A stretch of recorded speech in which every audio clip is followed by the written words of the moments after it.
When Haru discovers that his friend Hiyori was hiding a huge secret, he's forced to say goodbye to her.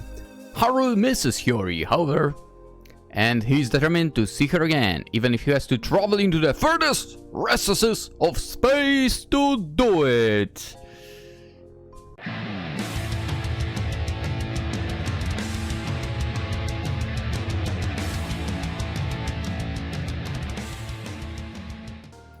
Hello and welcome, Lynx here, and surprise surprise, Cloud released a new Sakura game.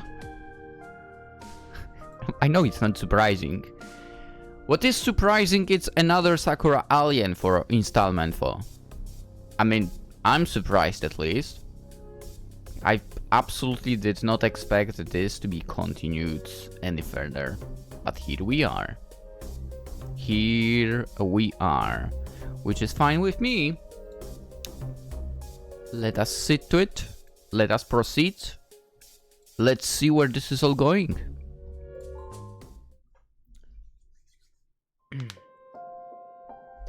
I've loved space ever since I was a young boy. Thanks to my older cousin, Seiji. In case you don't know, referring to Sakura Beach, which we played as well. Seiji talked to me about the universe in such reverent terms, I think it was inevitable that I'd fall in love with it too. It's thanks to my love for the great unknown that I wound up enrolling in a university in Tokyo to study physics.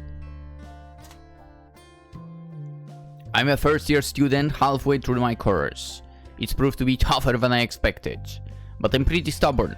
And I've never been one to give up on my dreams. Correct approach, in a way. I was, in a way, the same. Like, in high school, literally, for the very first time, I was about to fail a subject that was history. And dude, no, I'm stubborn. I'm gonna freaking pass it. And I did. I guess I was also stubborn at university when on, like, my last semester, I was like, fuck. You know what, this subject or this degree, it's kind of not interesting to me.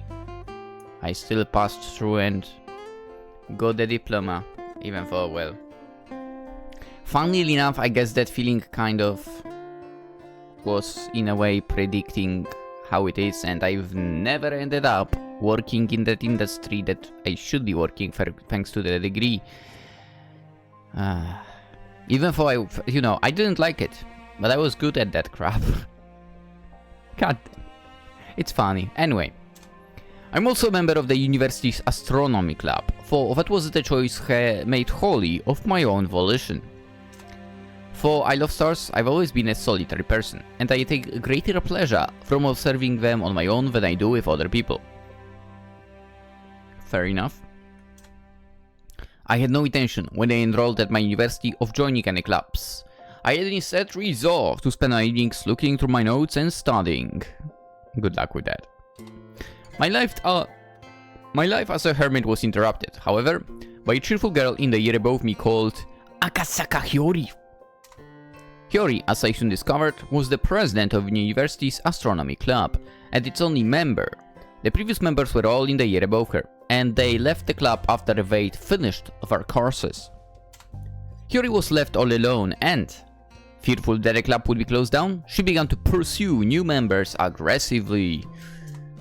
I was one such potential member she tried to scout, and after haranguing me on daily basis, I eventually gave in. For a while, Hiyori and I were the only members of the astronomy club until a truly incredible and almost unbelievable event happened. Hiyori and I were examining the stars upon the university rooftop, as we often did, when I spied something shooting towards us through Hiyori's telescope. I thought first this strange something was a shooting star, but this hypothesis of mine was soon upended. The streak of light came closer and closer to the roof and to me, and then, quicker than blinking, it bowled me over. I collapsed in a heap on the ground, my head smacked against the rooftop, and I blacked out. Who knows, maybe the rest actually was a dream.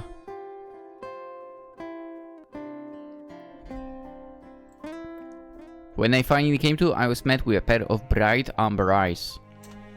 A woman was sitting on my lap, and what a woman she was! She was wearing a skin-tight bodysuit, her toes were bare, and she seemed utterly impervious to the cold. This girl introduced herself as Anna, and she claimed to be an alien from the far-off planet, Corval. Anna said that she was a princess, who had fled from her home planet after being subjected for years to crushing expectations. No longer able to take the pressure of being a noble, Anna set course for planet Earth, where she hoped to live a life as an ordinary girl. She hijacked a spaceship from Corval's royal hangar and piloted it to Earth, with few complications.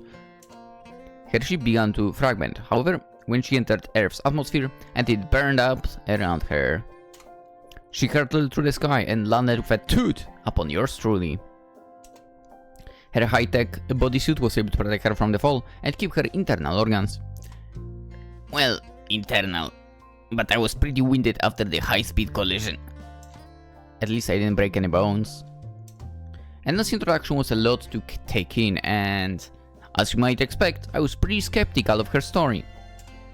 I wanted to disbelieve her, but the fantastical way in which we met made it hard for me to discount her tale. Since Anna had nowhere to stay, I was obliged to take her in. Yes. I brought Anna back to my apartment, and the pair of us have been living together ever since. Anna's a pretty clingy girl, and she took to me at once. She decided to forego using my real name when addressing me Haru, and instead insist upon calling me darling. She seems to believe that our meeting was ordained by fate, and she determined to marry me one day. Anna's pursuit of me was so aggressive that she prompted Hiyori to confess her own feelings for me too. This development was perhaps even more for me to take, given I'd spent my life up until that point with approximately zero experience when it came to the opposite sex. Well, I mean, it's no longer the case for Haru, I guess. Congrats, man. You are in the good zone now. I'd been so obsessed with the stars during my middle and high school years that I didn't give my female classmates much in the way of attention. What? And they didn't give me any attention in turn. I had no experience dating and was pretty perturbed. After giving it some thought, I eventually decided to date. Oh, that's rude. I don't know what to answer here. Come on, game. I don't remember the order I went with. Anyone remembers?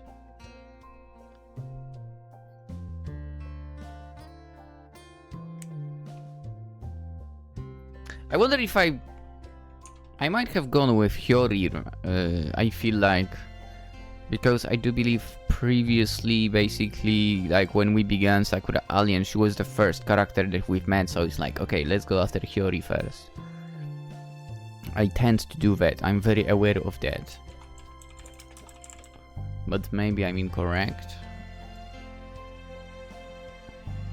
She's not blind, is here. Yeah, okay. But do I want to go after Hiyori? I wonder. I indeed wonder. Fine, let's do it like that. Hiyori, let's go, whatever. Hiyori.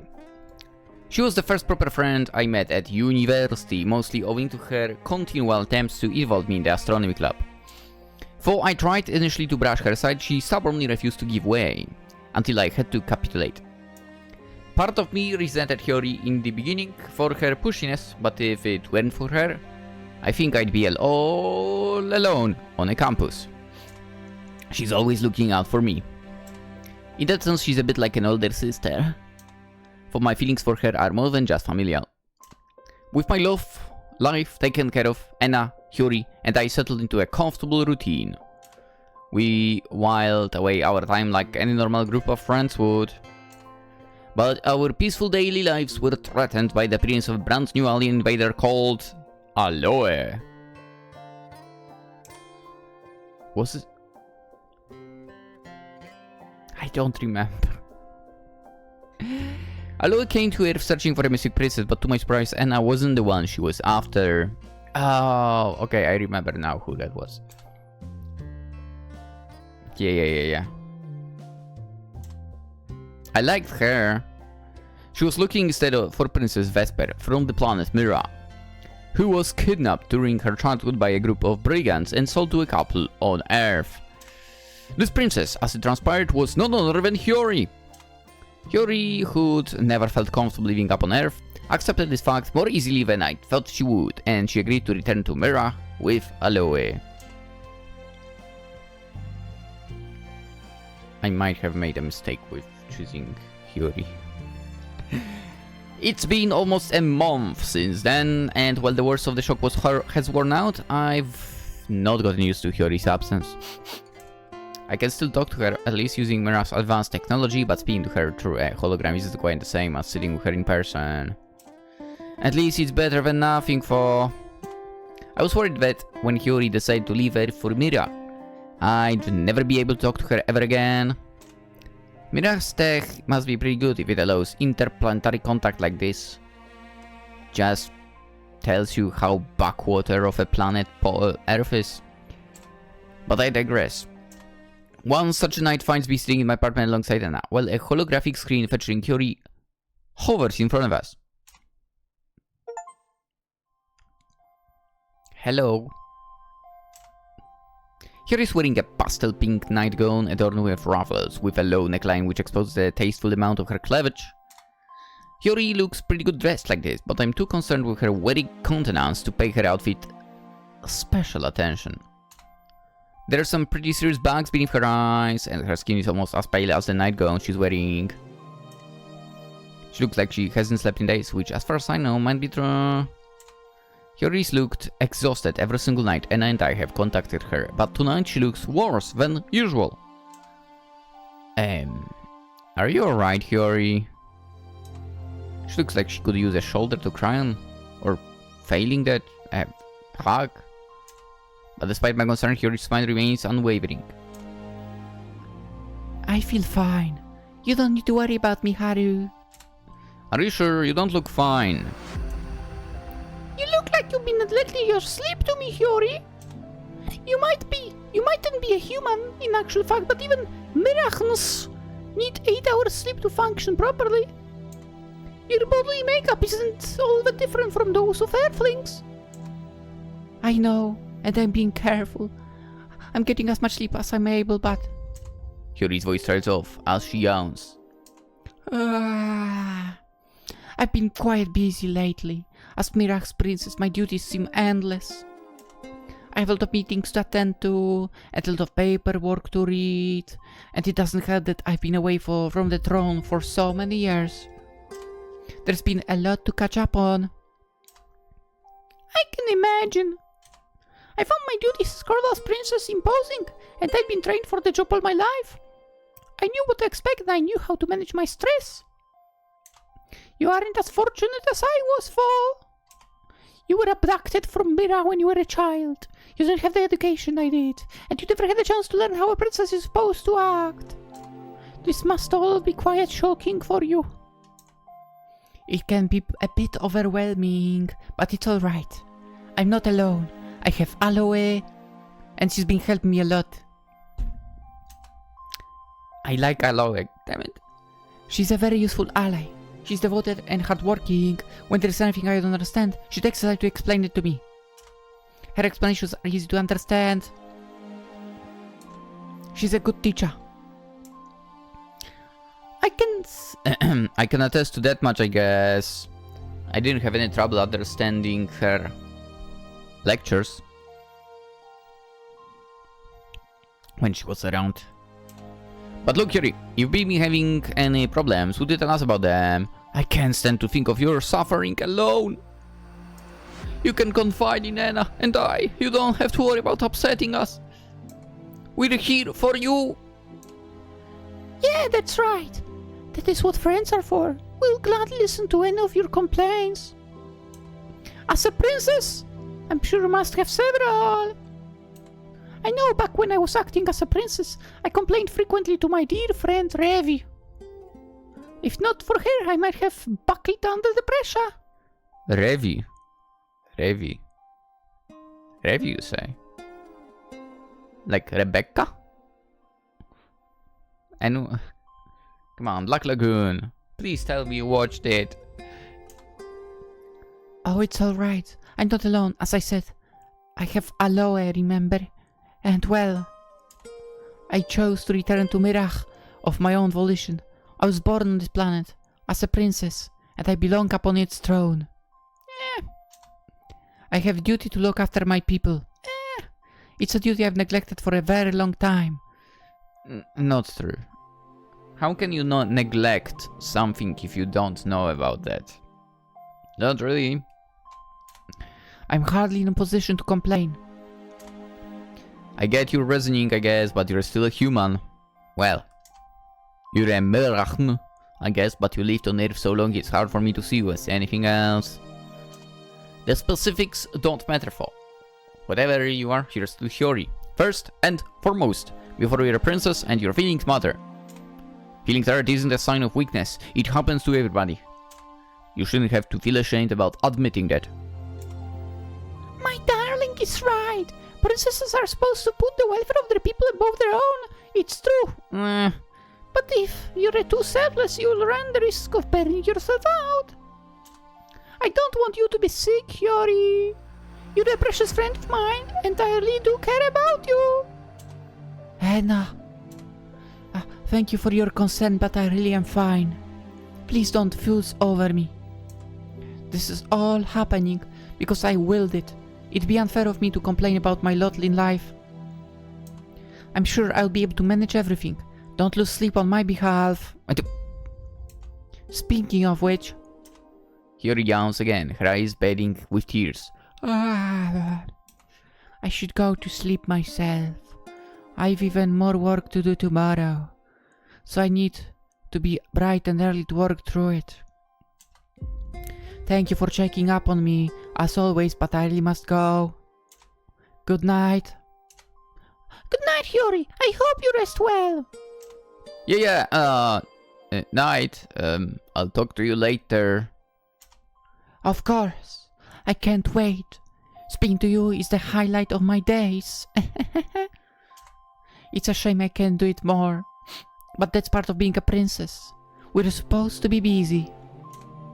It's not all fairy tale castles and handsome princes. I'll talk to you both later.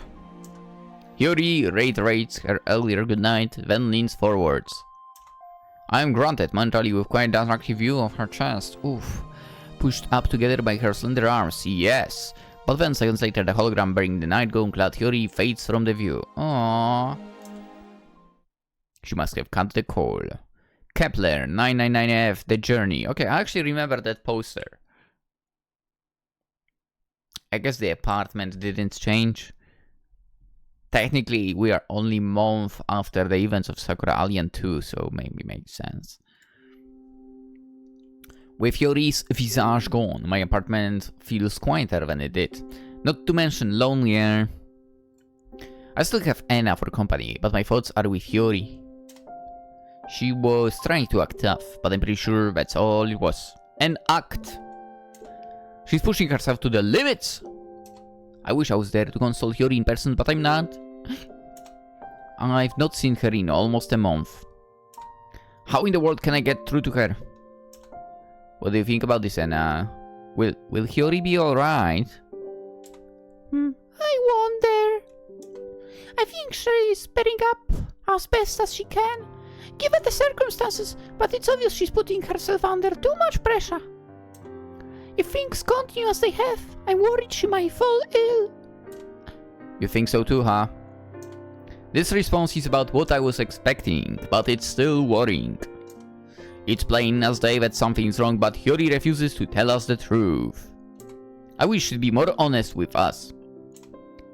What are we going to do? We can't leave things as they are, surely. I agree. We ought to take action, and swiftly before Hiyori hurts herself. But there is only so much we can do while we are on Earth, and Hiyori is on Mirach. I fear that she might not listen to us, not unless we stage an intervention. What? It might be pushy, and perhaps our constant release unwelcome, but I'll have to give it a bit of thought. I don't believe all hope is lost just yet, for I think there is something we can do after all. Really? I stared and I was surprised. Do you think we'll be able to visit her? Well, maybe. I'm still uncertain, but it should be possible. That's a good idea, I guess, but I think Hiyori will be fine with aloe around. Will we really be welcome in a palace? I feel like this one, right? I guess it will be fine for Enna, given she's royalty herself, but I'm worried I might be overstepping the boundaries. I'm no royal, I'm just a commoner. I don't want to get in trouble, and I don't want to cause problems for Hiyori either. I'm a bit skeptical about this, but Enna looks calm and composed. Yeah, really, just leave everything to me. I'm sure we'll be able to get through to Hiyori eventually. After all, the three of us are best friends. Are we? Maybe? I wake up early the following morning and perform my daily ablutions without giving them much thought. I wash, dress, brush my teeth, then prepare a quick breakfast. Wrong order! God damn it!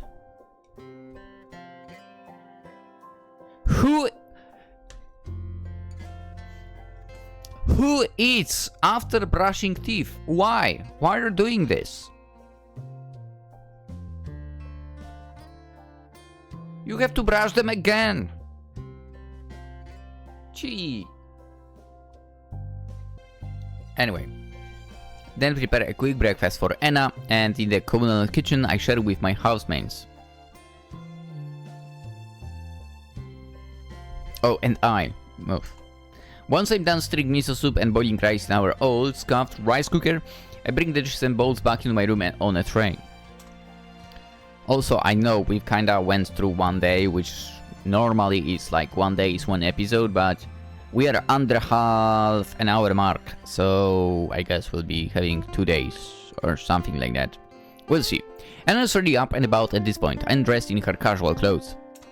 Her hair is slightly damp. She must have commandeered the shower after me, and it sticks wetly to her cheeks. We eat together in each silence, the only sounds those of our utensils clinking against our dishes and bowls. Once we're done, Enna gathers the used tableware, then takes it back to the kitchen. I'm in charge of the cooking around here, being better at it than Enna. And the last time she tried, she almost burned the kitchen down.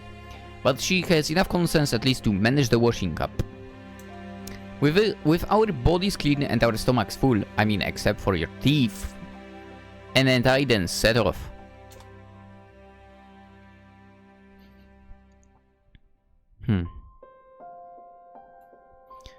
Don't know, I like those buildings in Japan for some reason.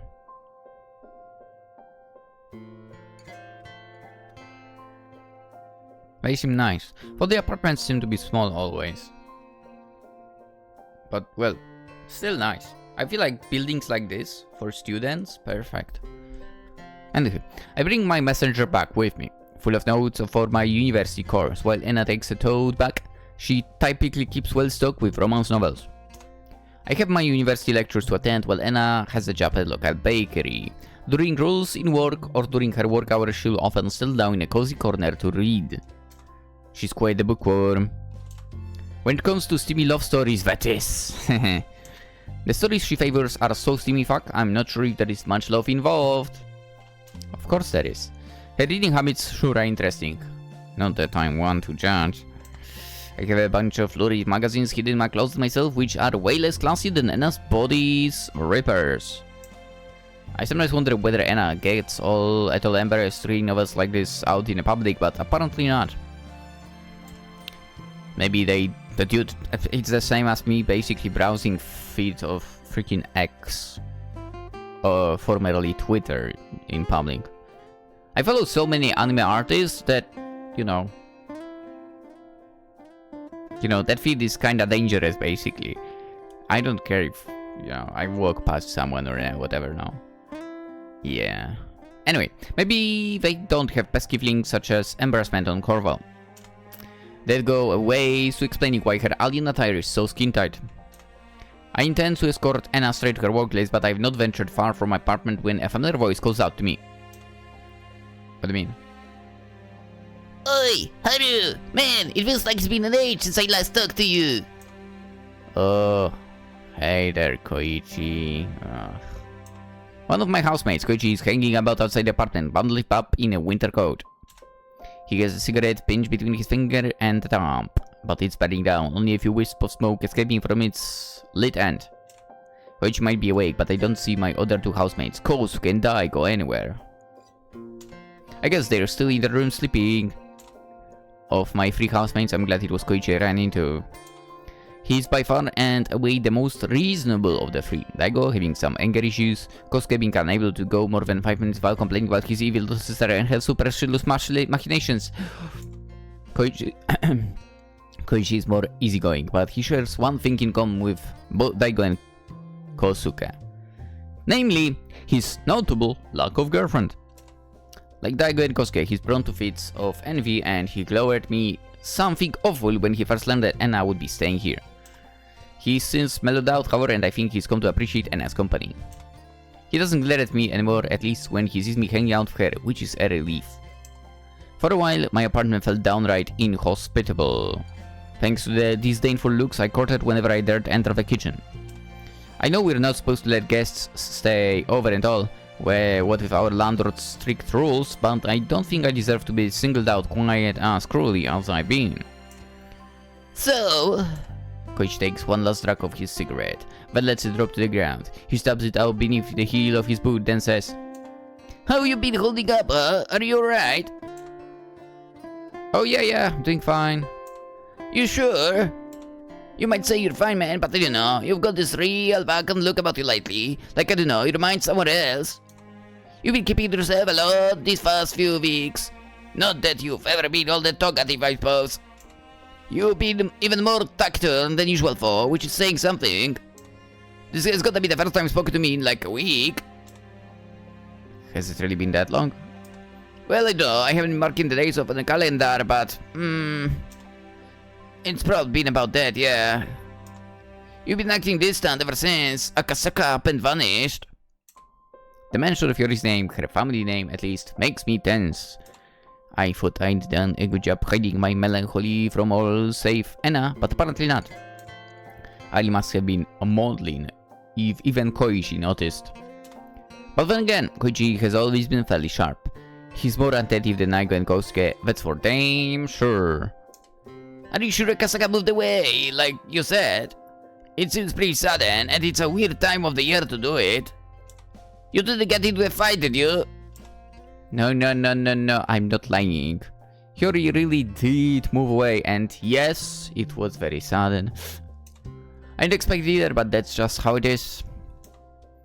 I can vouch for that. I was there with my darling when Hiyori said her goodbyes. It was quite a tragic occurrence. We both miss her a good deal. Oh yeah? Koichi raises an eyebrow. I figured as much. You've been drifting about like a goddamn ghost since you vanished. Haru, well, and as for you... Koichi glances at Anna. I feel like you've lost some of your pep too. Do you really think so? Yeah, you're usually, I don't know... smilier, I guess, bubblier. Maybe I'm barking up the wrong tree here, but you too are both acting pretty down. I appreciate that concern, but I'm not down. I'm capable of standing up perfectly fine, as you can see. No, I didn't mean it like that. I mean, more, you seem sad, that's it. Is that how it appears? To me it is, yeah. Am I wrong? Well, I wonder. I have not felt happy, I suppose, since Hiyori vanished. She's a dear friend to me, and I cannot help but worry about her. I want to see her again. I think of this often. So often, in fact, I've been making mistakes at work. I can still smile, of course. I would not wish to worry anybody with my petty concerns, but...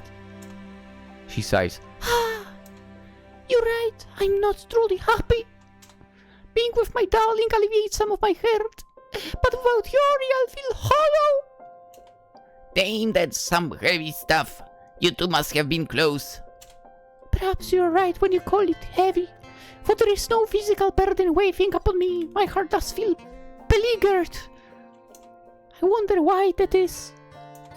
Like you've got to ask, it's cause you miss Sakura. You said as much yourself. She was a pretty big part of your lives. Must be hard to see her live like that. Heck, I hardly knew the girl and I miss her myself. The mornings just started the same about her clinging to Haru like she always used to. Gee, the winter's been feeling real cold since she left. You can say that again. I wish I could see her again too. A brief silence passes between the three of us. During this silence, Koichi reaches for another cigarette, his fingers fumbling in the cold. Eventually, he's able to extricate a cigarette from the carton in his pocket, for not without a degree of difficulty.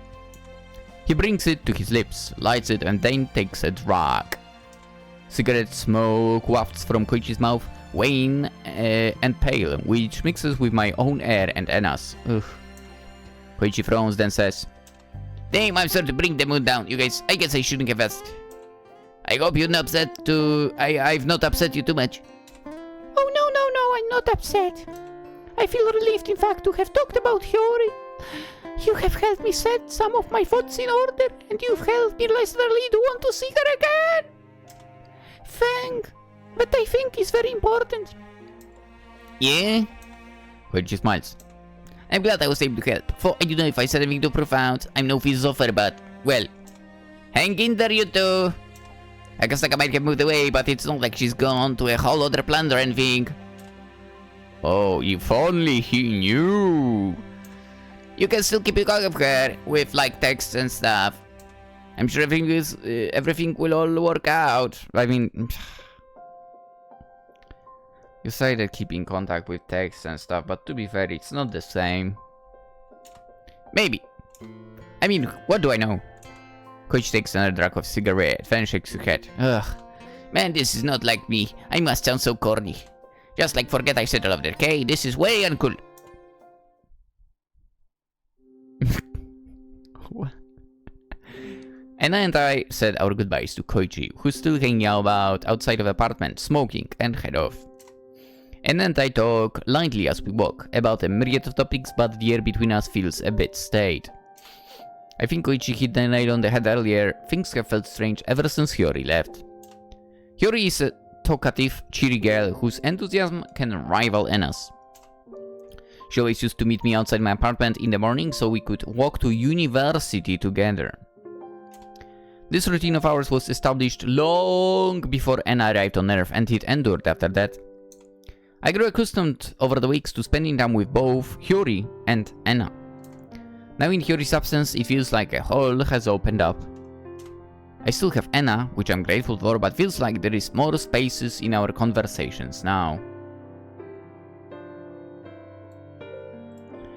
If Hiyori were there, there wouldn't be any of these pauses. She'd fill up all the empty air with cheery anecdotes, silly jokes, laughter.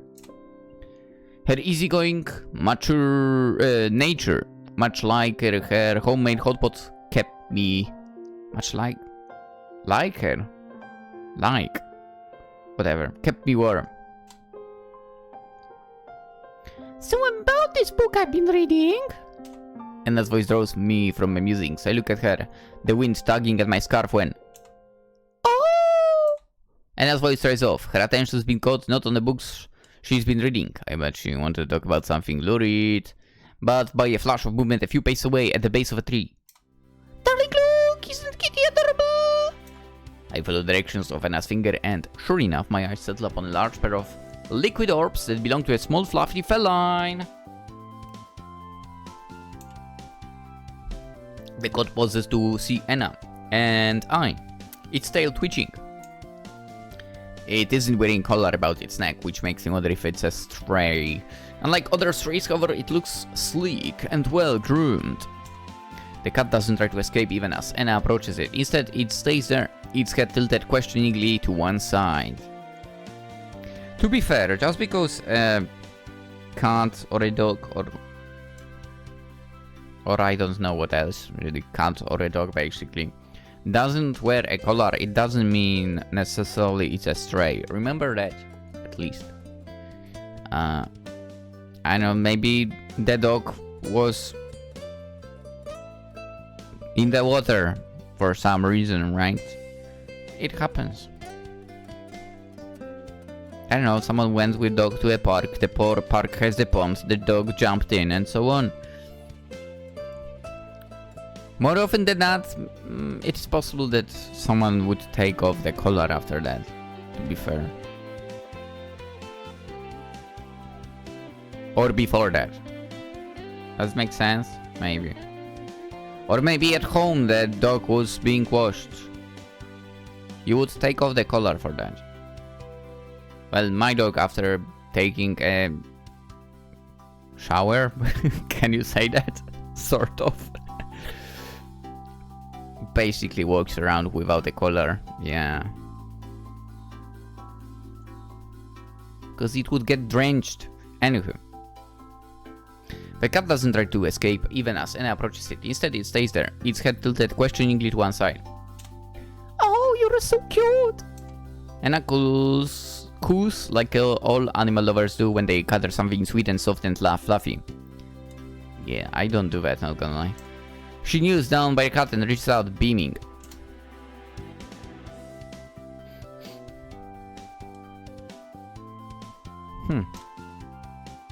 Interesting colors. Who is a good boy? You are, yes you. Anna, that's not a dog. You're very, very cute. I was in a bit of a gloomy mood, but looking into you has cheered me up a good deal. Thank you for being so cute, Keke. Anna pats the top of the cat's head, who accepts it with a purr. The cat's tail begins to flick back and forth, and it nuzzles its cheek against Anna's palm. Ah, you're really a darling. You're not my darling, of course, but you're still very cute. Could you tell that I was feeling unhappy? Isn't it to cheer me up?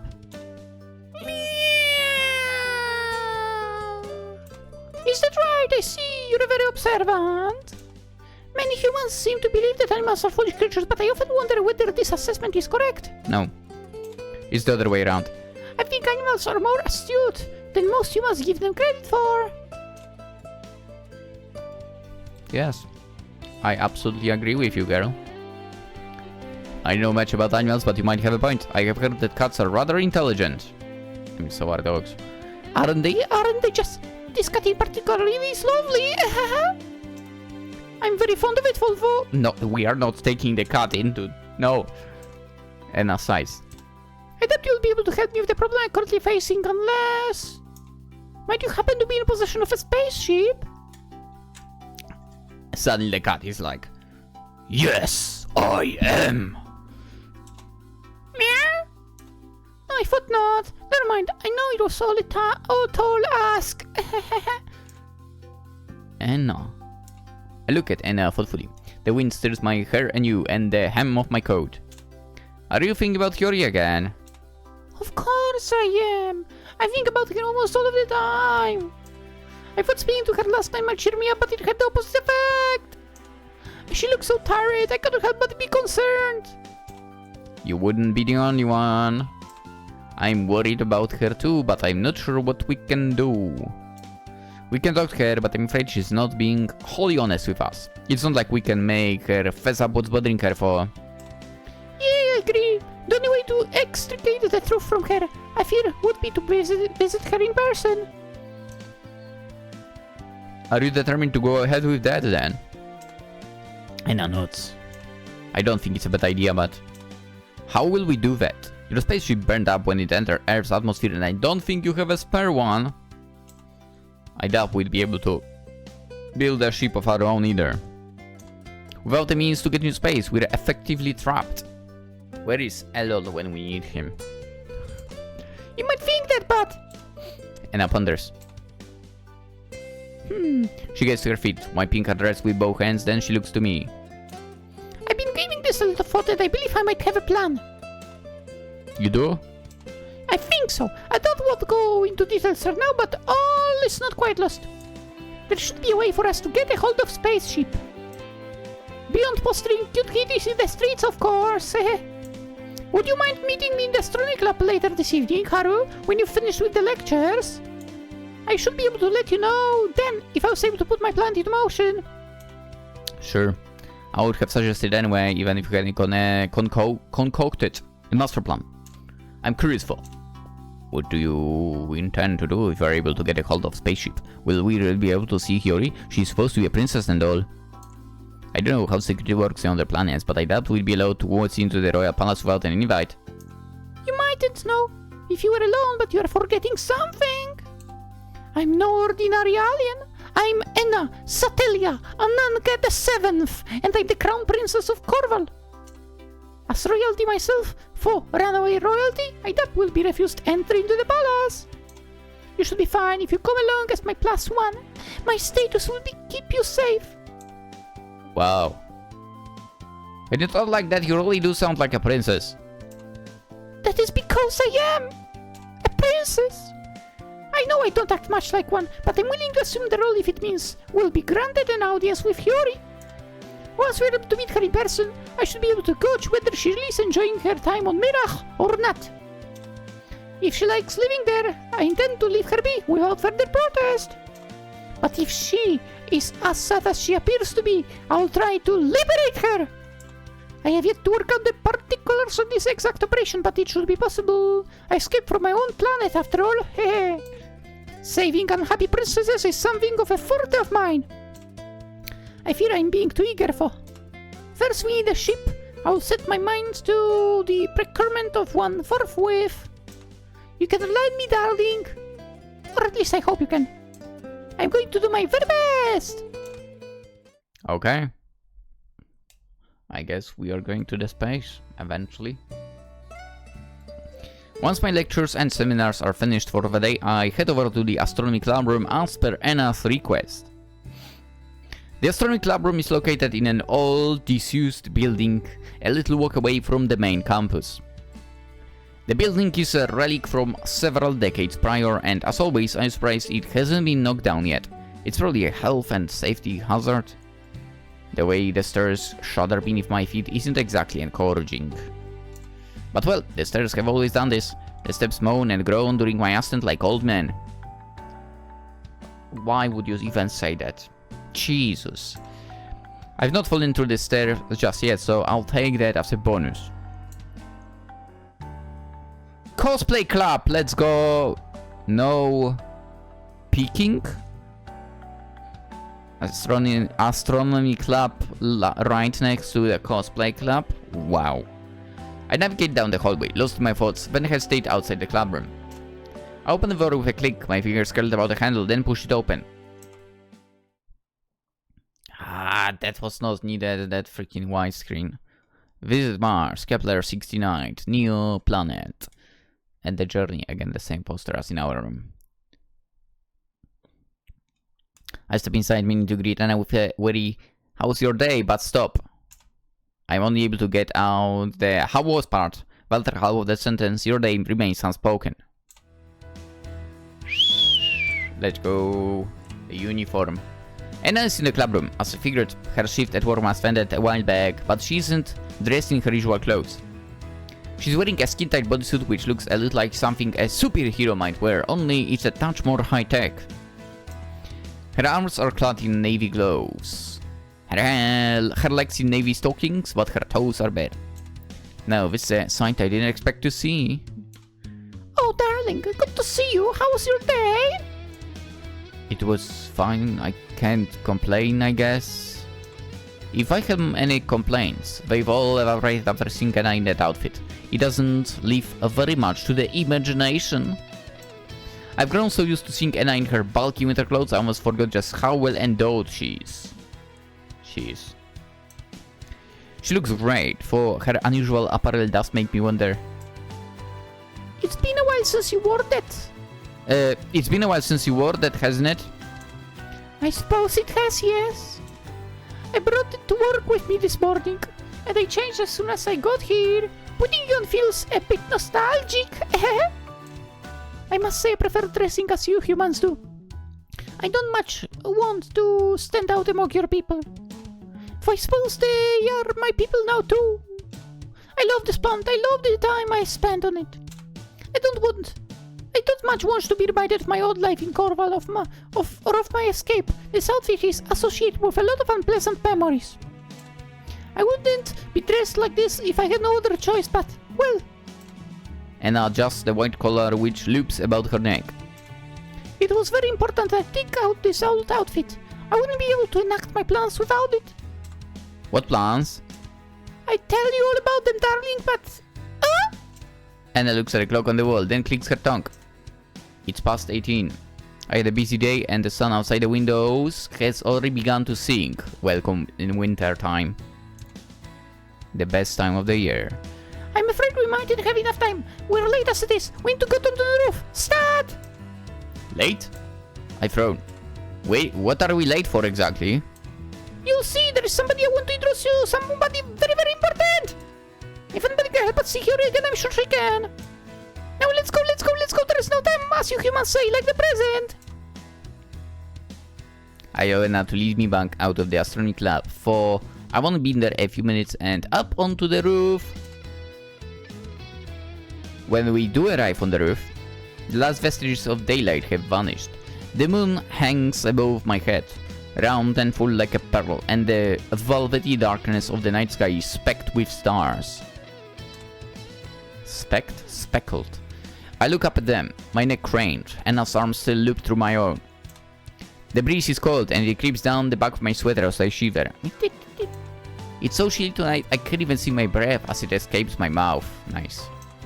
At least I have Anna to help offset the worst of the icy air. Her body is so warm, particularly her soft, voluptuous chest, which is pushed intimately against my arm. Lovely. Sounds so lovely, man. I wonder how she's bearing up in that skin-tight suit of hers. Surely she must be feeling the cold worse than I am. Who knows? Heck, she's been barefoot. Are you alright, Anna? Hey? Yeah, I'm fine. Thank you for worrying about me, darling, but you needn't. I'm just fine. Are you sure? Your clothes don't look the most practical. Hey?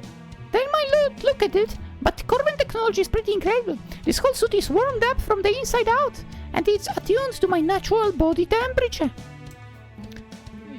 Nice.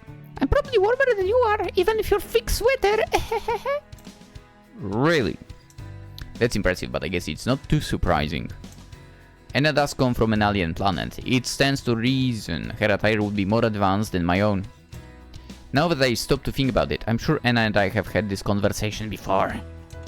I remember being worried about her when she first came to Earth. She was wearing the same bodysuit she's clad in now, and it was very cold night, colder perhaps than it is right now. Also, as you said, it was night. Now it's barely 18. With supposedly 0 minutes. I look away from Anna, satisfied that she isn't about to contract hypothermia, and look once more at the sky. The stars arranged above my head, all twinkling away in the firmament, are very pretty. Many stars are visible from Earth with nothing more than the naked eye. But there are even more out there which can be detected, not even with Kern's more powerful telescopes. The multitudinous.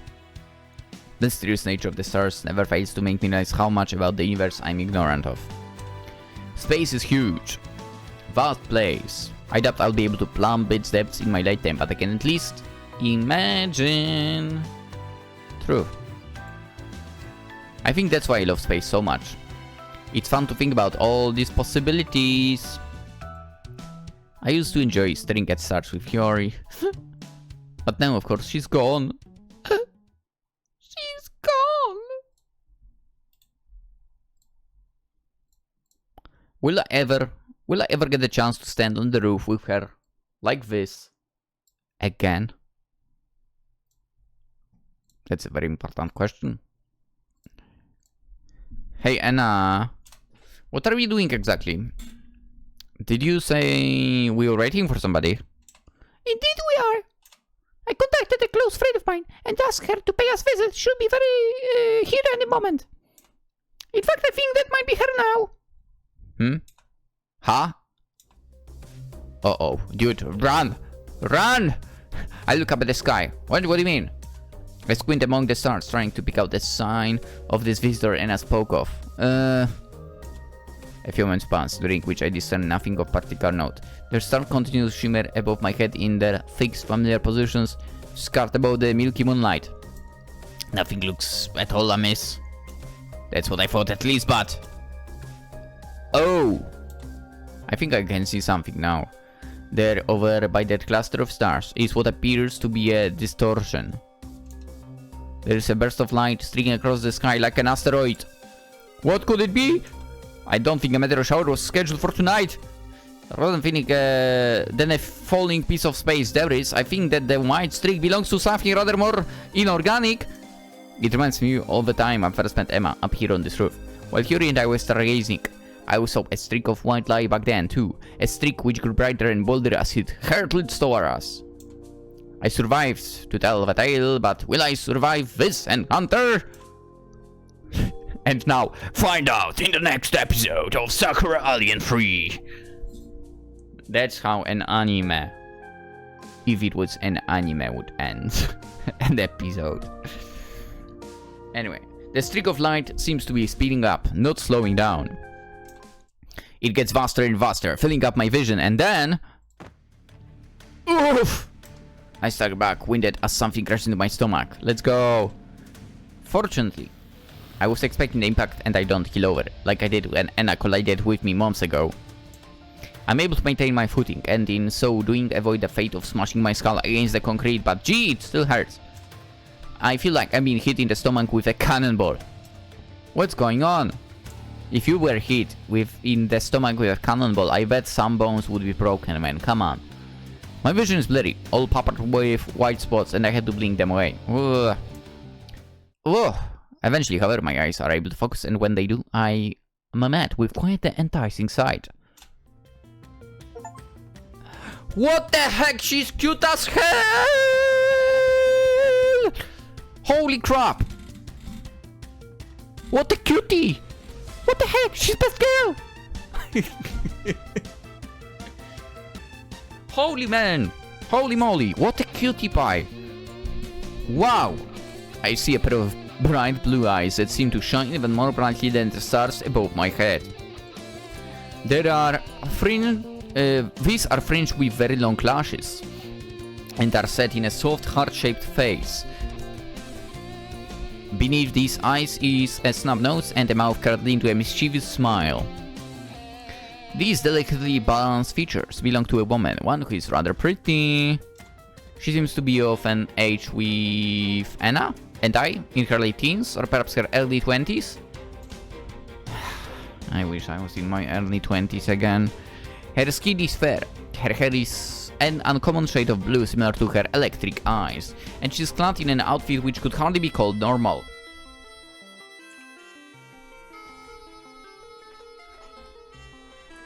Wait, frills?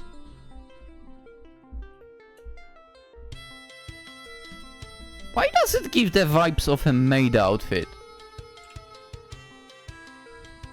Her clothes are strange, even judging by alien standards. The top part of her attire is similar to Anna's, navy blue and skin tight, with a silvery collar around her neck, but the lower half deviates pretty widely. Her suit splits at her waist into what appears to be a skirt, lined up with pale pink frills, but there is a cutout at the front which reveals her thighs, which I cannot see. Just what does that outfit of her signify? It gives off definitive sci-fi vibes, but all the pink piping and the ribbon puts me in mind of the myriad maid cafes in Akihabara. Not that I make a big habit of frequenting those, of course. I've only been there a couple of times, okay? At Kosuke's request, I swear! In any event, this girl, despite her unusual choice in clothing, really is cute. Her bright blue eyes are the real standout, but her white smile has plenty of appeal on its own. Her body too is nothing to sneeze at. Her chest is awfully large. Yes! A fact I'm only too aware of given it's pushed up against my own. I've only just met her, but she's embracing me like a long-closed lover? I mean, maybe I am? I'm so lucky, hell yeah. I feel pretty fortunate to have yet another girl in a skin-tight outfit fawning over me. I enjoy the attention, for I'm curious about this girl's identity. Just who is she anyway? Hello there, it's, nice to meet you. Would you mind telling me your... Oh, yeah. It's great to meet you too. I've been looking forward to make your acquaintance. Oh, it's the Cosmos laughter. That's an interesting laugh. And they told me a bunch about you, and I was looking forward to meeting you. That's why I flew over here at like top speed. It usually takes a couple of your airflying days to reach this planet from Corval, but I was going as fast as I possibly could. I'll put the pedal to the metal. It's a good thing I'm such a good pilot, else I probably would have collided into an asteroid or two. Not that really would be disaster. Then I never would have been able to meet you, Haru. Yo. Phenomenal. Okay, so basically she has sort of the same uniform, but it's... Yeah, it basically is with a skirt being there, sort of. Instead of being, like, completely up to your body. Got it. Also, she has a bow at the back. I love that. Here, the unfamiliar girl unwinds herself from me. Finally, I can breathe again. Dude, why would you complain? And glanced at Anna. And I never would have met you either, Anna. Now that would be too sad. Also, I love her hair. Like how it's so bluish and then going into basically... I don't think you can call it white, but like super light blue. Also, the fact it's a bit messy, love it. I like her. I missed you a lot, you know? Ever since you left Corval, it's been no fun at all without you around to talk to. All the other maids at the palace are so dry and stuffy, and none of the other royals will deign to talk to me. Oh, so she's a maid. Nice. They're so also obsessed with etiquette and manners, especially that for Stella. Who's that? They want to meet her? The girl wrinkles her nose. It's totally boring! I've not known this girl very long, but her deluge of words has given me some insight into her history. It sounds like she was a maid at Anna's palace. That explains her strange outfit. But given the friendly, over-familiar way she's addressing Anna, their relationship doesn't seem to be that of a servant and her mistress. They must be friends. I guess that would make her... Oh, Revi, it's so good to see you. I missed you a lot too. I guess I'm glad to hear that. But I hope you haven't been missing me too much. I'd hate to cast a cloudy pall on your time spent on Earth. I know you wanted to move here for like the longest of times. You've been a massive fan of Earth for years and years. I'm glad you were finally able to escape from the royal palace and embark on a brand new life. You should be thinking of your brand new future, not the past, and of your boy toy here. Boy toy? Is she talking about me? I mean, to be fair, would you complain? To be fair, I'm taking the maid. Come on. I've half a mind to correct Revi on that score. I'm not Anna's toy, but Revi nudges me in the ribs before I can, effectively winning me anew. For such a small, slight girl, she's awfully strong. Oof. I think she might have cracked a rib or two there. She didn't earlier, but now she did. Come on, man.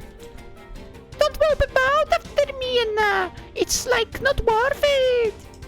I missed you, yeah, but I'd be happy knowing you've been enjoying yourself to the fullest rather than thinking about little of me.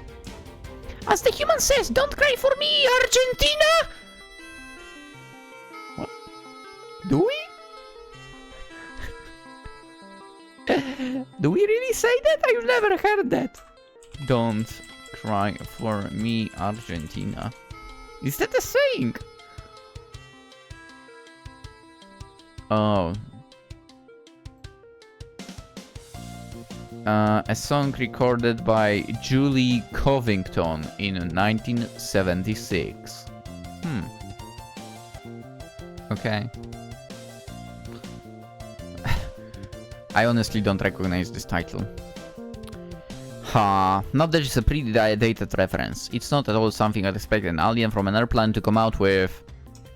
I doubt most of my classmates at university who are genuine Earthlings would get that. Well, I don't get that, and I'm in my 30s. I only recognize myself because my mother's a pretty big fan of musical theater. Okay. But I digress. Oh, you don't need to worry about that. While I have missed you, I've not spent every waking hour dwelling upon you. I've been spending the last few months acclimating to my new surroundings, you see. The culture on this planet is very different from that on Corval. There has been a lot for me to get used to, but it's been awfully rewarding. I'm very, very happy that I came here, and I'm happy that I met my darling too. So has your life on Earth lived up all of your lofty expectations? It has exceeded them. This planet is more fun than even I could imagine. Wow, that's pretty high praise. Maybe I should try spending some time on this planet myself to see what makes the locals tick. Please do. Stay. Yes. Yes. I like you already. Stay. I'd love to look around some of the sites too. I think it'd be even more fun if I could experience this place with you, Anna. Revi teeters. And with your boy toy too, of course. He's very handsome for a human. Oi. Revi nudges me in the ribs again, which makes me sputter, despite her slender arms. Did she put all her points into strength? That's the only explanation for her physical prowess. I bet if Revi and I were to arm wrestle, she'd beat me in seconds. No, milliseconds. Well, I'm glad you like me, I guess, but what exactly are you doing here, Miss, Revi? You're calling me Miss, are you? That's very sweet, but don't worry about the formalities. I'm not a princess like Anna, I'm just a mate. My full name is Revi Fia Garlund, but plain old Revi is fine with me. I don't think there is anything at all plain about you. I agree. Revi, and you're currently not old. You're certainly not old. You look just as I remember you. Well, thanks. I'd say this about you, Anna, but I think you're a little different than you were back on Corval, even if you're as beautiful as always. Do you think so? Yeah, you look a lot happier now. Life on Earth must suit you. I'm very happy to see that. That's why I have a few objections to this plan of yours. I'm glad to see you again, of course, but... Revi's voice trails off. She looks down at her feet, her expression uncommonly pensive. I'm still not sure why she's come here exactly, but I'm starting to wonder whether Revi's unexpected presence on Earth is related to Anna's plan. What is her plan anyway? I'm curious! Okay, sorry to interrupt. Can you tell me what's going on? You and Anna might be up to speed on everything, but I'm totally in the dark here. Oh yeah, I apologize. I was so caught up in seeing Revi again, I had almost forgotten. I hope you can forgive me for my rudeness, darling. Revi is my dearest friend after all, and I have been hoping to see her again for quite some time. I'd love to talk with her more, in fact, about, all sorts of things. Like your relationship with your boy toy, do you mean, eh? Yes, indeed. How do you know about that? Oh, it was just a feeling. I know what couples are like. They can't help but brag about one another to whoever will listen. In that respect, Corvans and Earthlings aren't so dissimilar. You're right that I would like to tell you all about my darling. And how wonderful he is and how we intend to wed. Do we? Do we? That's news to me! I'm pretty sure I explicitly forbade any talk of us tying the knot despite Anna's insistences. As always, that girl is living her own world. You know what? Now I kinda feel not happy about the choice I've made in the very beginning of the game. I should have said that we've gone with Anna Or, I don't know, maybe both of them. Anyway. But there are more important things at hand, sadly. I called Ravi here, darling, using the comms device in my suit. I spoke to her during my lunch break at work a few hours ago. I asked her whether she would mind paying a visit to Earth so she could help us, which she agreed to. That was the first time I talked to Ravi since my flight from Corval. I had the comms device in my suit disabled since I landed on this planet, so nobody from the palace could track me. I've been trying to be inconspicuous, but this is so very important. I decided to dispense with my anonymity. I knew, after talking to Hiyori yesterday, that we needed to stage an intervention. And for that to come to pass, I needed to turn to Ravi for help. As my closest friend on Corval, and one of the best when it comes to piloting spacecrafts, she seemed the best person to reach out to. Wait, did you ask Ravi to give you a lift to Mirach then? That is exactly right, yes, more or less at least. I'll be going to Mirach, but I don't want to do it alone. I was hoping that you would come along too, darling. Huh? Me? Of course you! You're every bit Hiyori's friend as I am, if not more.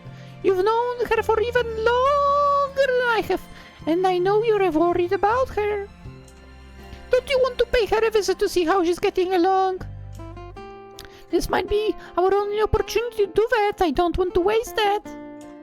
If you're worried about the logistics, Haru, then I can soon reassure you. I don't mean to boast, it's not very becoming, but like Anna said, I'm pretty good when it comes to handling a spaceship. I'm one of the best, in fact. My parents are both mechanics, and they tinker with spacecrafts for a living. I spend my childhood aboard ships flying through the stars. That's so cool. I can get us from Earth to Mirach easy peasy. I'm confident I can manage it in only a handful of hours. Flying is a breeze for me. It's even easier than walking. Wow, well, that's impressive, alright. I don't know much about spaceships, but Ravi sounds sincere enough. I am prepared to trust her, given she is Anna's friend, for something is a little strange about her story. Wait, you said you came here in your ship? That's right! She's parked up over yonder right now! Ravi gestures with one arm. I follow it, but my eyes are met with nothing more than treetops and the roofs of many buildings scattered in the distance. How very odd. I don't see any sheep. Well, you wouldn't! I parked her up in an invisible mode. She's not to bother any of the Earthlings who might wander by. I know your kind get kind of crazy when aliens are involved. Yeah. I don't want to risk drawing your attention, and I definitely don't want to end up being autopsied. That's a fair point, I guess.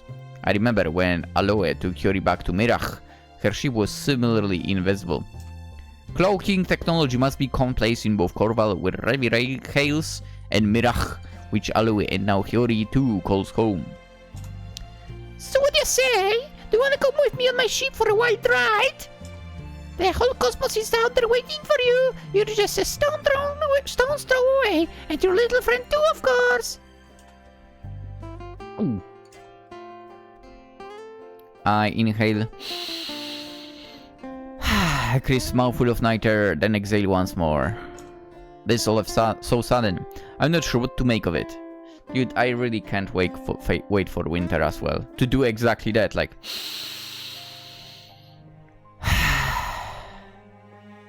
Dude, winter air is the best. Winter is the best in general. Anyway. I've dreamed about going into space ever since I was a young child, and Seiji first took me on a camping trip to see the stars. Now the opportunity has presented itself, however, I feel quite at a loss. Lots of people far more qualified than I have failed to ever step foot beyond Earth's atmosphere. Who cares, man? If you have a chance, go for it. If I want to get into space the old-fashioned way, I'd have to dedicate years of my life training. Both my mind and my body, to become an astronaut. True. This all feels a bit too easy. It doesn't feel fair either. I feel like I'd be trampling over the efforts of many accomplished men and women if I went along with Ravi's offer. But this journey to space, I remind myself, wouldn't be solely to satisfy my own curiosity. Anna didn't set all this up because she wanted to show me the universe. She did it for the sake of one girl, whom we both know and care about. This is all happening because of Hiyori. I want to know how she's faring. Spending a few hours on an alien spaceship is just an added bonus, really. I can't deny, it is exciting for. I've yet to step foot on Ravi's ship, but my heart is already pounding. I feel just like a little boy. Anticipation and anxiety curl within me, coiling together like serpents as I open my mouth to say, Alright, I'll come with you. I would go into space and I want to see Hiyori again. To be honest, I'm more excited about Ravi, not gonna lie. I'd do anything for her. I'm on Ravi bus, man. Alright, let's have a look at the space inside. Looks nice. I don't know if the seating over on that would be comfy for, given that it looks like kind of metallic. But given that they have some crazy technology, maybe it's actually comfortable. Anyhow. Nice mark, by the way. Anywho. And here we are! Step right up, ladies and gentlemen, and take a gander at my pride and joy! My ship is culmination of many hours of modding, and I couldn't be happier with her. She might be small, but don't let deceive you. Size isn't everything. She can fly even faster than more spaceships can, and she's outfitted with bathing and resting facilities. Let's go. You could live in this baby if you so desired, and you'd want for nothing. I'm not sure to factor in every single desire a person might possibly possess when planning out my ship. So what do you think? My ship's pretty nifty, huh? Nifty mightn't be such a bad descriptor, I guess. I look about my newfound surroundings, my eyes wide with childlike awe. I wasn't able to see the exterior of Ravi's spaceship, given it was camouflaged by advanced Corvan technology, but the interior of the ship doesn't disappoint. It looks like every single cliché in the book about spaceship rolled into one, from the smooth white walls and floor to the sliding doors. Hell yeah. There are screens embedded into the walls whose functions are a mystery to me. Maybe they're for entertainment purposes. And the shelves, which are hung into the walls, are full of magazines and volumes of manga! Manga capital letter. There is a couch set in the middle of the room, lushly upholstered, which curves about a table spilling with junk, yet more magazines and several cups of coffee. Oof. It's clear that this ship has seen a lot of use over the years. It looks well lived in. The white walls and floor aren't exactly spotless, but that makes it all the more impressive. Yeah, it makes you want, like, actually having... Well, obviously not a spaceship, but like a... car, vehicle, basically, you could live in as well. Not gonna lie. I don't know, there is something tempting about that. There is something tempting about that. This ship is no diorama, nor an image painted from an artist's imagination. It's a real, genuine spaceship owned and maintained by an actual alien. It's a practical ship in which its passengers can eat, sleep and relax, all while journeying through the stars. This is incredible. I feel like I've wandered on a movie set. I feel just like I did as a young boy, when I first looked through Sage's telescope on our camping trip and was made aware of space's infinite allure. I never knew the world was so full of possibilities. My eyes have been opened. Ravi's ship has revitalized me. Hey Haru! Haru! Pay attention to me! Oh, I'm drawn from my reverie. At long last, by a sharp pain that drills into my ribcage. Dude, it's the third time. Ravi must have elbowed me again. That hurts, damn it. For such a slender, willowy, limbed girl, she's even stronger than an ox. Hey, Ravi, what was that for? I was trying to get your attention, but you were lost in La La La Land. I must have called your name like 5 times already. You did? She did. You are too busy staring at her ship to pay her any attention for. You're looking around quite intently, with such a serious expression. Why, it was almost enough to give me the shivers. Same here! You were looking real serious back then. Oh, sorry? I've never been in a ship like this before, so I guess I was a bit overwhelmed. It's fine, but you should be a bit more considerate in the future. If you keep staring at my ship that hard, you'll make her shy. What are you talking about? It's a spaceship. This ship is more than just a spaceship to me. She's my pride and joy. She was a gift from Revi's papa for her birthday, and she treasures it. Damn. Getting a spaceship as a gift from parents. Damn. That's a lot. Yeah, indeed. You get it, but you would. You're my bestest friend in all the galaxy. I adore this ship, and so I think you'll do you, Haru. You've been gulping at her like you mean to strip her down to the component parts. Oh my, how salacious. Don't tell me you want to do inappropriate things to Revi's ship, darling. That would be a big no-no, even for an advocate of polygamy like me. I'm not an advocate of that, by the way, in the real life. It's only for the games. I could accept it if you fell in love with Revi. I already did. But falling in love with her ship is a step too far. Well, the ship is very sleek and smooth. What are you even talking about? Should I go with the first option? I'm gonna go with that. Well, the ship is very sleek and smooth.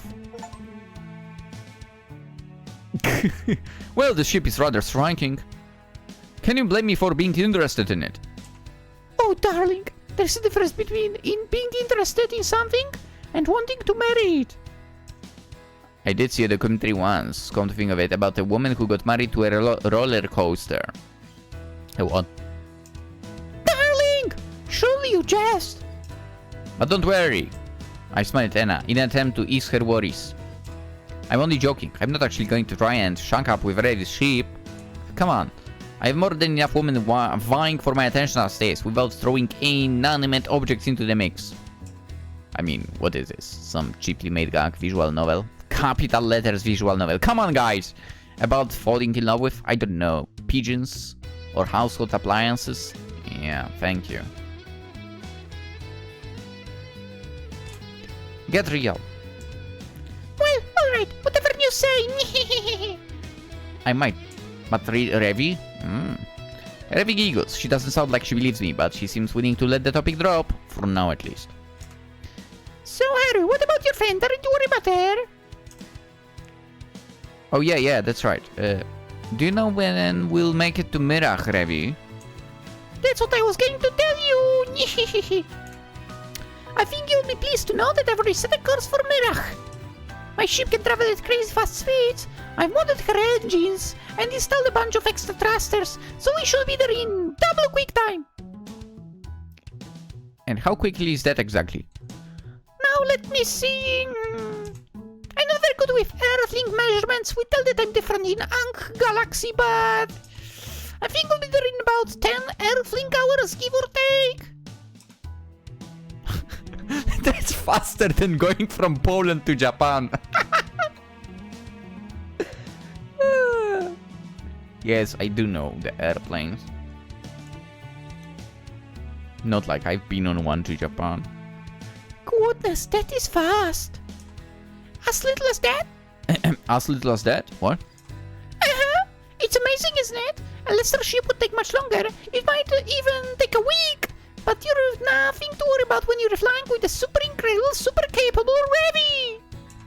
Now just sit back, relax, and make yourself at home. Our flight to Mirach is already well underway. Alright. I thought when I first stepped aboard Revi's spaceship that its captain would spend the majority of the journey sitting at the control panel, mapping out our course to the stars, but as it transpires, You know what? As it transpires, it's not the truth or something. And we'll find out what's the truth in the next episode. That's right, the journey to Mirach will be continued tomorrow. That is correct. I need to sit to editing the videos. I have to do 2 today, so not like it's any different for the last couple of days, but yeah. Let's cut it for today. The continuation shall arrive tomorrow. Shall arrive tomorrow. This is pretty fun, although I really like Revi, you know. I think she will, yeah, she'll end up as actually my favorite character in this game, in this series. I guess we'll also be able eventually to run into Aloe. I would not be surprised about that. And of course, in the end, Hiyori. And well, who knows what else will be happening? Who knows? We'll be finding out soon enough. And actually, by that I mean tomorrow. As per usual. I mean, listen. My goal is to release a video every day. Okay? So far, I've been pretty successful at that, so should be happening tomorrow. That's correct. Oh yeah, I got 3 achievements, by the way. 3 out of 15. I'm totally, like, looking at the names of achievements right now. I'm curious. Let us end it for today. Hope you enjoyed. As per usual, consider liking, subscribing, and so on. Always very much appreciated. If you ended up in here, I would not be surprised if you enjoyed Sakura games in general. So feel free to check out the older videos. I've played all of the Sakura games. In the description you have the links to the playlist of the first 2 Sakura Alien games. If you want any other installments, well, search on the channel. There is the option to search, obviously, there, so just type in the title and you will find the game. That is correct. That is correct. With that being said, as I already mentioned, time to end it. I wish you all a wonderful day, and hopefully I'll see you tomorrow too. Bye bye.